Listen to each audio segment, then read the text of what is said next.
అందరికీ నమస్కారం. నా పేరు కరుణ్. మీరు చూస్తుంది శ్యామ్ కింగ్ అప్డేట్స్. ఫ్రెండ్స్, ఈ వీడియోలో మహిళలకు ప్రతి నెల 2500 డేట్ అయితే ప్రకటించడం అయితే జరిగింది. అలాగే వివరాలు ఏంటి వీడియోలో చెప్తూనే ఎవరికి వస్తాయో వీడియోని చివరి దాకా చూసి లైక్ చేసి ఛానల్ సబ్స్క్రైబ్ చేయండి. కేవైసీ డీటెయిల్స్ ఏంటో కూడా చెప్తాను. ఓకే, సబ్స్క్రైబ్ మాత్రం మర్చిపోద్దు. చూడండి, మనకి 26వ తేదీన తెలంగాణ రాష్ట్ర వ్యాప్తంగా 4 పథకాలు అయితే అమలు చేస్తామని అయితే తెలంగాణ ప్రభుత్వం అయితే కాంగ్రెస్ ప్రభుత్వం గంటోపదంగా చెప్తూ ఉంది. ప్రజలందరేమో టెన్షన్ పడిపోతున్నారు. అసలు ఏ పథకం ఇస్తారో, దేనికి సర్వే చేస్తున్నారో, ప్రజా సాధికార సర్వే సరిపోతుందా, కొత్తగా అప్లికేషన్స్ ఇవ్వాలా, అప్లికేషన్స్ ఇస్తే ఏమి ఇవ్వాలి అని కన్ఫ్యూజన్ అయిపోతున్నారు. అయితే ఈ రోజు నుంచి ఫీల్డ్ వెరిఫికేషన్ అనేది అయితే ప్రారంభించారు.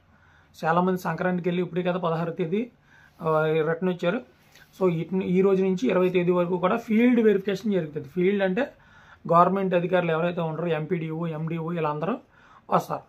వచ్చి ఇంటింటికి వచ్చి ఎంతమంది ఉంటున్నారు, ఇంట్లో ఎవరెవరు ఏం చేస్తున్నారు, ఎంత వయసు, క్యాస్ట్ ఏంటి, వాళ్ళకి వచ్చి ఇన్కమ్ ఏంటి, వాళ్ళు ఏదైనా పథకాలు ఎంతవరకు పొందుకున్నారా, రైతు భరోసా పొందుకున్నారా, ఇలాంటివన్నీ కూడా వారు నమోదు చేసుకోవడం జరిగింది. ప్రజా సాధికార సర్వేలు అప్లై చేసుకున్నారా, కులగణనలో వీరు పేర్లు అప్లై చేసుకున్నారు, ఇవన్నీ చూడడం జరిగింది. కులగణన ఆధారంగా ప్రజలకు రేషన్ కార్డులు, ఈ పథకాలు విభజిస్తామని సీఎం రేవంత్ రెడ్డి గారు స్వయంగా చెప్పడం జరిగింది. అంటే ఒక బీసీ కులం వారు ఎంతమంది ఉన్నారు, ఒక ఎస్సీ కులం వారు ఎంతమంది ఉన్నారు, ఒక ఎస్టీ కులం వారు ఎంతమంది ఉన్నారు, ఒక ఓసీ కులం వారు ఎంతమంది ఉన్నారని వీరి ప్రకారం, అలాగే ఇందులో ధనవంతులైన వారు ఎవరైనా ఉంటే వారిని మినహాయించి మిగిలిన వారికి పథకాలు అప్లై చేస్తామనేది వారికి తెలియజేయడం అయితే జరిగింది.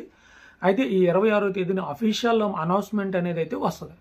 ఈ మహిళలకు ప్రతి నెల 2500 సాధ్యాలు ఎవరికి ఇవ్వాలి, పెన్షన్ వచ్చేవరకు ఇవ్వాలా లేదా, పెన్షన్ వచ్చేవరకు ఎలాగో ఎవరు ఉన్న పెన్షన్లే పెంచలేకపోతున్నారు, ఇంక పెన్షన్ వచ్చేవరకు ఎవరు, డోక్రా ఆసరా పెన్షన్ వస్తే 500 రూపాయలు వారికి కూడా ఎవరు, అలాగే ఎవరైతే గ్రామాల్లో 10,000 పట్టణాల్లో 12,000 దాటి జీతాలు కలిగిన ఉద్యోగం కలిగిన వాళ్ళు ఉంటారో వారికి కూడా ఇచ్చే అవకాశమే తెలియదు. అలాగే ఇన్కమ్ ట్యాక్స్ కట్టేవాళ్ళు, 4 చక్రాల వైట్ ప్లేట్ వాహనం ఉన్నవాళ్ళు, కరెంటు బిల్లు ఎక్కువ వచ్చేవాళ్ళు, గవర్నమెంట్ ఉద్యోగులు, రిటైర్డ్ ఆర్మీ, రిటైర్డ్ ఎమ్మెల్యే, అలాగే ఎక్స్ ఎమ్మెల్యే, ఎక్స్ ఎంపీ ఎవరైతే ఉంటారో వీరందరినీ కూడా మినహాయించి, ఆ ఇంట్లో ఉన్న స్త్రీలు ఎవరైతే పురుషులు కలిగి ఉంటారో జాబు కలిసి స్త్రీలు అంటే స్త్రీలు వారిని మినహాయించి మిగిలిన వారిని బ్యారేజ్ వేసి వారికి డబ్బులు ఈ 2500 మహాలక్ష్మి పథకం ఇవ్వడం జరుగుతుంది. సో 26వ తేదీన అఫీషియల్ నోటిఫికేషన్ వస్తుంది లేదా ప్రకటన వస్తుంది. అప్పుడు నేను వీడియో చేస్తాను. ఛానల్ సబ్స్క్రైబ్ చేసి రెగ్యులర్గా ఫాలో అవుతానండి. Thank you.